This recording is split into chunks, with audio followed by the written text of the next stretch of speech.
राज्यभर ठिकठिकाणी पाऊस कोसळतोय। मुसळधार असा पाऊस कोसळतोय। तिकडे कोल्हापूर गगनबावडा राष्ट्रीय महामार्गावर पाणी आलेलं आहे। मांडुकली या ठिकाणी रस्त्यावर पाणी आलंय, त्यामुळे रस्ता वाहतुकीसाठी बंद करण्यात आलाय। दस्तुरी चौक कळे इथे बॅरिकेड्स लावून वाहतूक बंद करण्यात आली आहे। तर आपण अधिक माहिती घेऊयात आमचे प्रतिनिधी विशाल पुजारी यांच्याकडून। विशाल, काय अपडेट्स? नक्कीच दीपाली, जर पाहायचं झालं तर कोल्हापुरात रात्रभर पाऊस जो होता तो मोठ्या प्रमाणात पाहायला मिळाला आणि याच्यामुळेच जिल्ह्यातले काही बंधारे जे आहेत ते पाण्याखाली गेलेले आहेत। जवळपास आता सध्या परिस्थिती पाहिजे तर जिल्ह्यात एकूण 65 बंधारे जे आहेत ते पाण्याखाली गेलेले आहेत।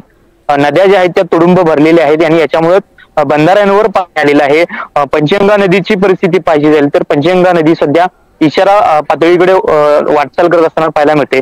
सध्या पंचगंगा नदीची पाणी पातळी जी आहे ती 35.7 फुटांवर येऊन पोहोचले, त्यामुळे लवकरच 39 फूट ही इशारा पातळी जर ओलांडली तर मात्र कोल्हापूरला संभाव्य पूर परिस्थितीचा धोका निर्माण होणार आहे। त्यामुळे प्रशासन जे आहे ते सज्ज असल्याचं पाहायला मिळतंय। एकंदरीत संपूर्ण परिस्थिती जिल्ह्याची पाहिजे झाली तर जिल्ह्यातले अनेक मार्ग जे आहेत ते आता सध्या बंद झाल्याचं पाहायला मिळते। त्यासाठी यापैकी सगळ्यात महत्वाचं म्हणजे कोल्हापूर गगनबावडा हा राष्ट्रीय महामार्ग जो आहे तो या महामार्गावरील काही गावांमध्ये पाणी आल्यामुळं यापैकी काही गावातील मार्ग जे आहेत ते बंद करण्यात आलेले आहे। वाहतूक जी आहे ती पर्यायी मार्गावरून वळण्यात आल्याचं पाहायला मिळते। त्याचबरोबर कोल्हापूर राजापूर मार्ग आहे तो पूर्णतः बंद झालेला आहे, त्यामुळे राजापूरला जाणारा मार्ग जो आहे तो पूर्णपणे बंद झाल्याचं पाहायला मिळते। विशेष त्यानंतर गडिंग्लज तालुक्यामध्ये पाहिजे झालं तर त्या ठिकाणी सुद्धा मोठा पावसाचं प्रमाण जे आहे ते मोठं पाहायला मिळते। त्यामुळे हिरण्यकशी नदीचं पाणी जे आहे ते अनेक बंधाऱ्यांवर आलेलं आहे, त्यामुळं काही बंधारे जे आहेत ते बंद झालेले आहेत। त्यामुळं गडिंग्लज मधली वाहतूक जी आहे ती संकेश्वर मार्गे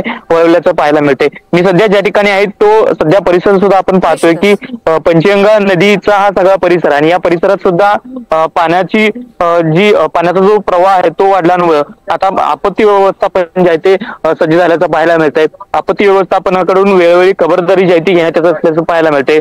पाण्याचं जे नियोजन आहे ते पाहिलं जाते की पाण्याची खोली जी आहे ती पाणी कितपत वाढले याचा जो आढावा आहे तो आपत्ती व्यवस्थापनाकडून घेण्यात येत असल्याचं पाहायला लागतंय।